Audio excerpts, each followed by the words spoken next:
What's going on, ladies and gentlemen? Michaelan plays. I am actually on my way to the first bandit camp that you encounter at the beginning of the game because I found a method. A buddy of mine told me how to get into that locked door that requires 2 power coils. There's a way you can manipulate around it. I'm not 100% sure if it's an exploit. It does kind of look legit to me, like it was intended. We're gonna take a look. So we're inside the fort. Everything should be cleared out from my initial playthrough because things don't respawn. Wait, uh, why are you alive? I killed you.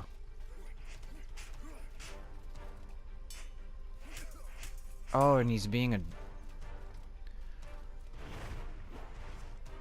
I missed that. I bricked that. It doesn't matter, you're dead anyway. Everything is supposed to be cleared out. Oh, there's the dog up ahead too. Okay. Do I want to use a fire rag? No. But I will eat some jerky though. It's good to always carry food on you. You passively heal when you eat. So, what I like to do, since I have to clear the whole camp again, is I like to pull enemies one at a time. Which is a smart thing to do. More than one enemy, especially when you're doing like a melee playstyle like me, it's really, really, really annoying. Okay, I didn't miss any of my shots there. He missed that. I love that shield slam ability. If you're doing a sword and board playthrough, it's an invincibility frame, especially if you're going head on with it. All right, here comes the lieutenant, big hammer dude. I love having a shield because obviously you can see that it gives you more openings than if you were just strictly dodge rolling. And then like that I was saying earlier, it's an invincibility frame, so even if they're swinging, it's not a dual exchange. Technically you're still blocking when you do that shield bash. The archers, when you go up to the right a little bit, I like approaching them like this obviously because I can block the arrows. And there's 2 of them, so gotta play a little smart. You get close enough to an archer, they'll pull their sword out. I gotta worry about his buddy here lighting me up while I'm fighting. Now I just gotta deal with you. Ah, that was a dual exchange. I'm wearing half plate, so it's not too bad. And yeah, there's somebody in here too. So it's just, I'm systematically breaking down the whole bandit camp because I want as much space as possible to fight the like chieftain boss guy. There's also a mage. And part of me was saying, hey, you know what, cut this out. But in the past couple of my other videos, there wasn't that much action. So for you guys, I'm leaving the fighting in. And there's only 2 people left. The chieftain up to the right here. And the mage girl. Chieftain. Mage girl. I'm gonna do mage girl first. And we're gonna dodge roll that. And when you get close to her like that, she always does that stupid AoE. I landed all of my special abilities on her. She is going to be down for the count. The thing I like about my stab and my shield bash is it puts it inflicts the status effects on her or anybody I landed on, and they take extra impact damage. They take extra damage in general. This guy, I'm a little worried about this guy. Go ahead, just put poison on there. Whenever I think somebody's going to give me a hard time, I actually put status effects on my equipment. And he hits really hard. You can't block indefinitely. You got to pull your shield down to gain stamina back. And you actually have impact resistance with your shield.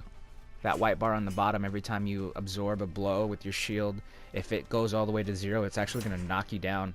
And he's blocking everything.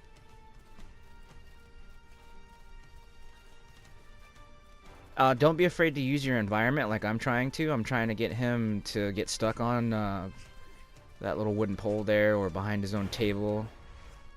The AI, they dodge, especially when it's like a boss or a mini boss like this. They actually, I guess they fall off.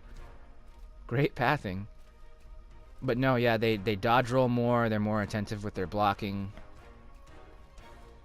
I don't have any traps on me, which would be a perfect time to play some here if that's the play style you like to do. So I took that opportunity right now to actually regain stamina because, like I was saying before, when you have your shield up, you're not regaining stamina. And if you're constantly swinging and not looking for openings, you're going to wind yourself. You're literally going to leave yourself open. And you can see his impact bar on the bottom there. Every time he blocks, it goes down a little bit. If I can get it to drop to 0, I can knock him down and get some free hits in. I'm actually out of stamina, so I'm going to back off. Don't be afraid to run away. Get him stuck on the terrain there.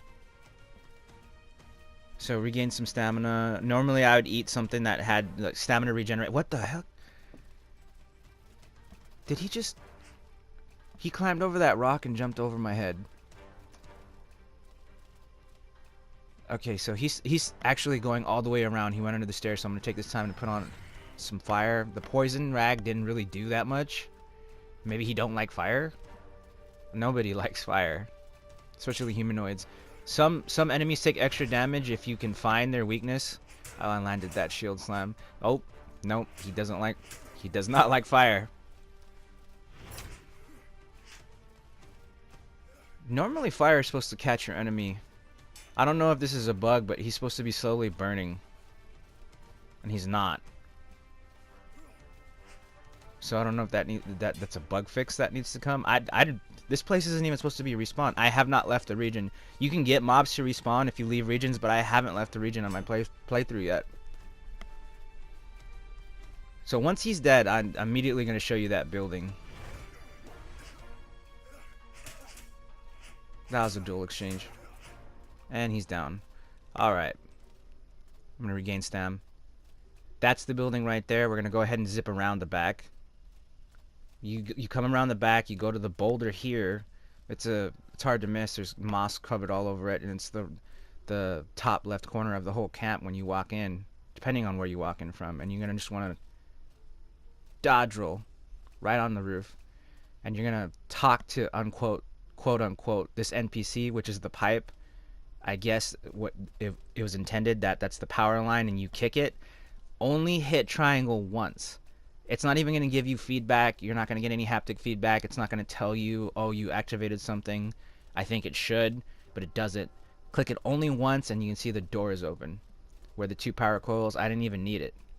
And right there in the middle of the crates there to the left is actually the Mefino's trade backpack. That's the backpack you want to grab right there, and I'll show you right now. So from my little backpack, which you can buy from a vendor, I guess, for like 40 silver. I think I found mine for free. This one is always going to be for free if you just jump on the roof right there and roll around the back and kick that pipe and open up the door. I think it looks pretty cool. And 110, look, I'll show you guys. 110 pounds? Yeah. No. Take the time to do that.